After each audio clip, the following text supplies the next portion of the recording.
Hey guys, Caleb Armstrong here with Southern States Realty. I'm super excited about 269 Wickman Drive right here on beautiful Lake Concordia. There's so much about this property that I know you're gonna love. With the recent renovation on the deck, the exterior of the home was totally painted and the roof was replaced all within the last 12 months. A full home standby generator, full home water filtration system. The RV storage shed is 750 square foot. There's so much that can be done with that space, and I know that you're going to love it, and I know that you're going to make that fit your own mold. 3-bed, 3-bath, 2,500 square foot.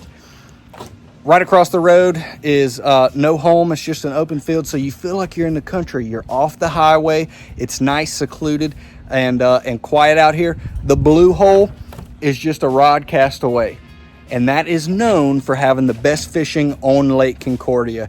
If you are looking for either a primary residence on the lake or a great lake house, priced to sell, give me a call today.